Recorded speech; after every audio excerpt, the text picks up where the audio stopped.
The ancient Egyptian belief is that upon death, two questions determine entry into heaven. Have you found joy in your life? And has your life brought joy to others? Rob Rayner.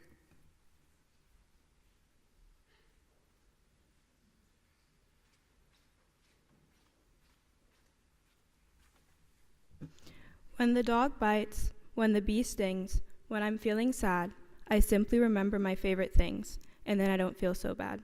The Sound of Music.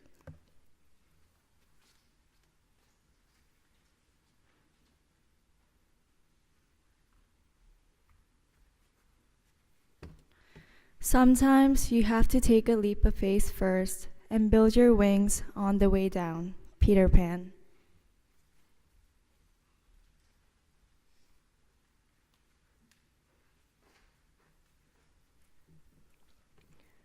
Good morning. My name is Delia Lockwood, and I am a sixth form boarder from South Kingstown, Rhode Island. I would like to share a few of my favorite things with you. My favorite flowers are lilies and forsythias. I first saw forsythias as a child on the sides of highways, confused as to why such beautiful yellow flowers were dispersed along the gray, ugly interstates. A few weeks later, I was confused again when their vibrant yellow petals turned to muddy green, blending into the dullness of fall. These flowers were so pretty, but only for a short time.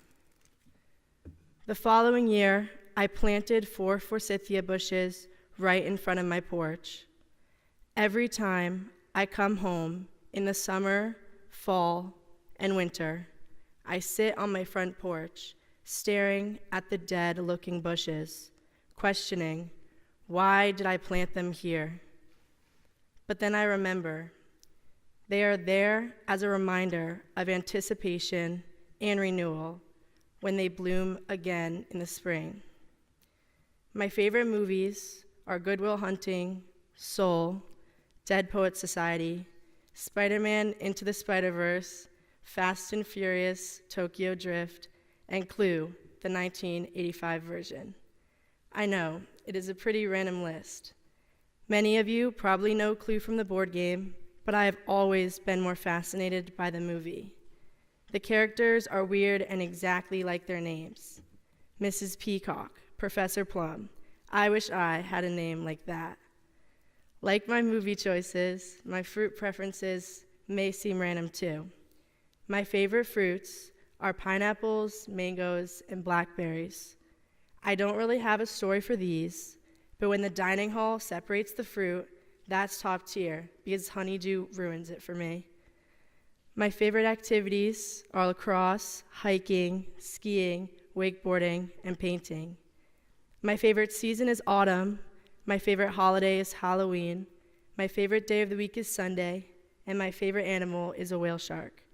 This list goes on and on. I could sit here all day discussing the depths of my notes app and all the favorites hidden inside. Each favorite resides in its own category and its own list. I have always loved lists.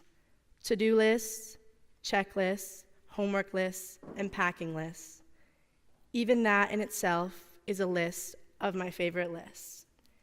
Maybe that's why I love them so much.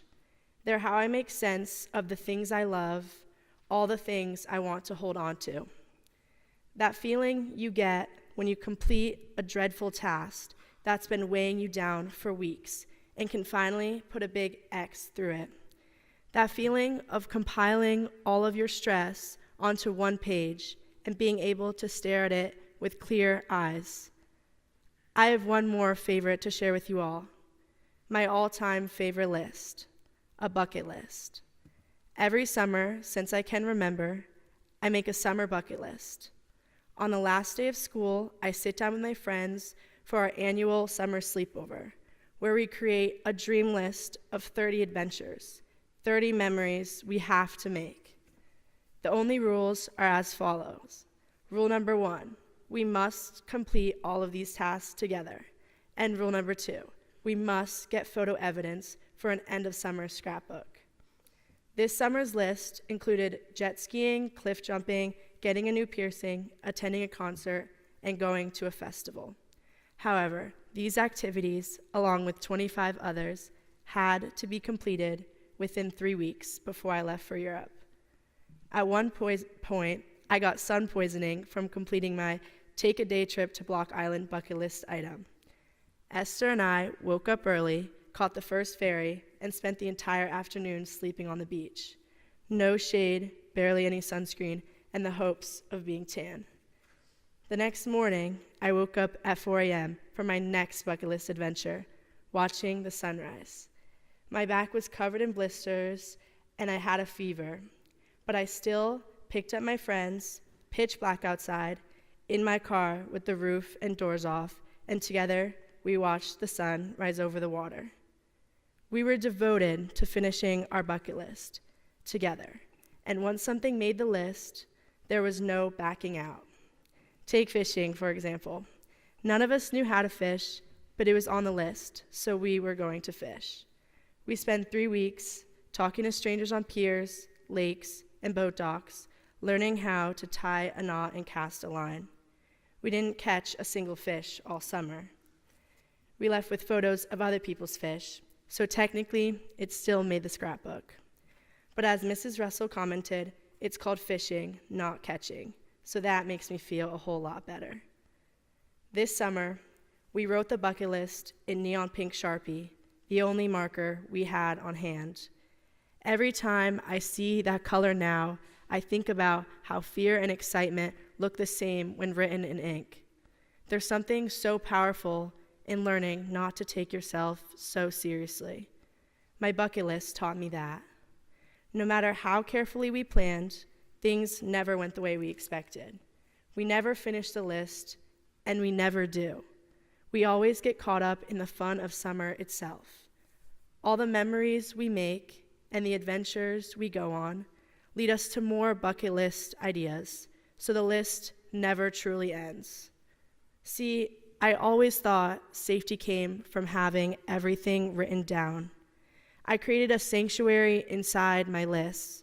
My future, my goals, my schedule, my dreams. I carried them around like a roadmap, fulfilling my idea that I had everything under control, that my future was written down on a palm-sized paper in my back pocket. Commit to a college for lacrosse, check. Get above an 80 on my first AP Calc test, check. Vacuum my floor, not yet checked, but I'll get there. I walked around my life with one hand, always grasping that future. I was so reliant on these check boxes being filled in that I convinced myself that as long as everything was outlined, nothing could go wrong. But looking back, none of my favorite stories were ever written down. They came from the in-between moments, the failed fishing trip where we caught everything but a fish, the morning lifts before school, and the quiet Sunday mornings that weren't even on the list. My whole life, I thought that to build my future into fruition, it had to be written in permanent marker, on paper, or else it might disappear into the vastness of my brain. If I couldn't stare at my goals for lacrosse or basketball, and I couldn't obsess over these ideas of completing dreadful tasks, then to me, it wouldn't get done, and to me, they weren't real goals. This obsession I had with lists wasn't comparable to the tasks I completed daily that I didn't feel deserved to be written down. I used to think the only things that mattered were the big life choices, and if I'm being honest, I still do. But I'm starting to realize that the small choices I make every day, the ones I made leading up to chapel today, such as FaceTiming my parents when I woke up, not hitting snooze on my alarm, even though I did, but I wrote that before I did that, and walking to class with my friends are actually significant. The tiny, ordinary decisions that somehow add up to who we are. Those deserve just as much credit. These tasks deserve to be carried around on paper, written in permanent marker, and displayed proudly. We all deserve credit for the small choices we make that turn into our future. These don't make it onto our bucket list, but maybe they should. Because, like those forsythia, we may look a little gray right now, but that only means we can anticipate our renewal. Every spring, the forsythia remind me that even when something ends, it's really just making space for something new to grow. And I think that's what this moment is for me, a little ending and a little beginning. So here we are, my class and I, at the bottom of the page, not really finishing a list, but turning it over to start another one. High school, complete. Renewal, just beginning. Thank you.